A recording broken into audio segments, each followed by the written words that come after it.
कुछ भी होता था बीजेपी के अंदर तो वो रामविलास शर्मा की अनुमति के बगैर कभी नहीं होता था। जो कुछ भी होता था वो उनके इशारे के बाद ही होता था।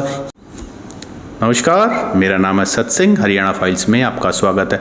आज हम बातचीत करेंगे हरियाणा के पुराने दिग्गज राजनेता की जो आजकल बहुत चर्चा में है, रामविलास शर्मा।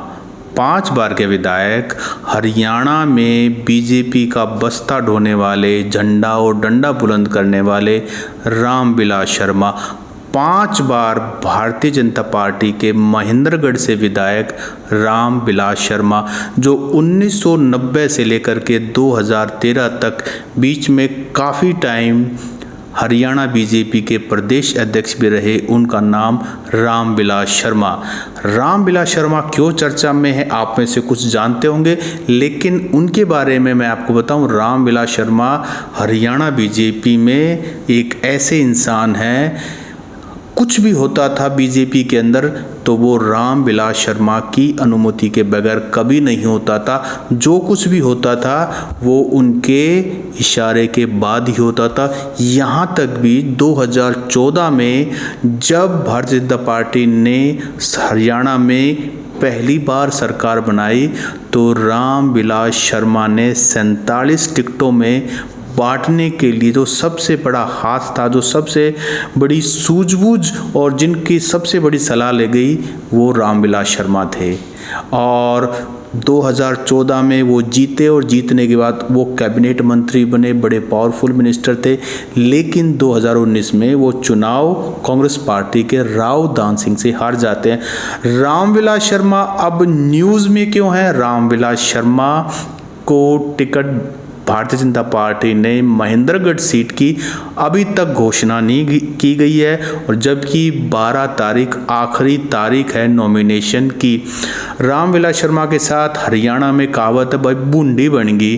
तो रामविलास शर्मा जी ने इंडिपेंडेंट के तौर पर महेंद्रगढ़ से अपना फॉर्म भर दिया है, जिनमें उनके बेटे उनके साथ दिखाई दे रहे हैं और परिवार के बाकी भी जन दिखाई दे रहे हैं। अब सोचने वाली बात है कि रामविलास शर्मा जो सर्वे सर्वाएं 2014 में भारतीय जनता पार्टी के सीएम की दौड़ में सबसे आगे रहने वाले, और उस समय बीजेपी के सब कुछ प्रमुख रामविलास शर्मा के साथ ऐसी क्यों बनी?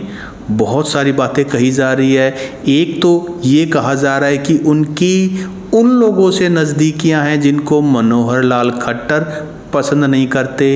अनिल विज के साथ उनकी नज़दीकियां हैं।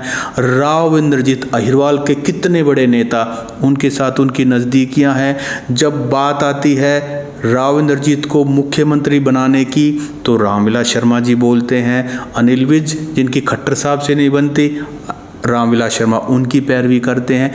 कुछ लोग तो अहिरवाल में ये भी कहते हैं, जब मोदी साहब हरियाणा के प्रभारी होते थे और खट्टर साहब भी होते थे, तो रामविलास शर्मा का जो रुतबा होता था वो उस समय उनसे बड़ा होता था।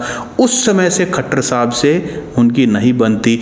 उस समय शायद रड़क नहीं निकाल पाए खट्टर साहब। अब जब सब कुछ खट्टर साहब से पूछ के हो रहा है, करीब 9.5 साल हरियाणा के मुख्यमंत्री के तौर पर वो यहाँ सर्व करके गए हैं और अब केंद्र के अंदर केंद्रीय मंत्री हैं। अब खट्टर साहब हर चीज़ में अपना दांव खेल रहे हैं और शायद ऐसे पुराने दिग्गज नेताओं से भी रड़क निकाल रहे हैं। रामविलास शर्मा के बारे में मैं बताऊं, 74 साल के रामविलास शर्मा हैं और हरियाणा विधानसभा में जब वो खड़े होकर बोलते हैं तो उनकी सुनी जाती है। यहाँ तक कि दूसरी पार्टी के जो बड़े नेता हैं, चाहे चौधरी भूपेंद्र सिंह हुड्डा हों, अभय सिंह चौटाला हों, सभी उनका सम्मान करते हैं, क्योंकि राजनीति में करीब 55 साल से वो एक्टिव पॉलिटिक्स कर रहे हैं और ज़मीन से जुड़े हुए नेता हैं और ब्राह्मण समाज के बहुत बड़ा नाम है। और रामविलास शर्मा जब कॉलेज टाइम से ही राष्ट्रीय स्वयं सेवक संघ आरएसएस से जुड़े हुए हैं। 1971 में कॉलेज में पढ़ते हुए आरएसएस से जुड़े, दिल्ली में रहे और दिल्ली में वो रह करके उन्होंने इवन नाइट वॉचमैन की नौकरी भी की। उसके बाद वो कुरुक्षेत्र के अंदर प्रोफेसर लगे और आरएसएस के एक बड़े नेता के कहने के ऊपर वो रोहतक में भी जनरल सेक्रेटरी बने।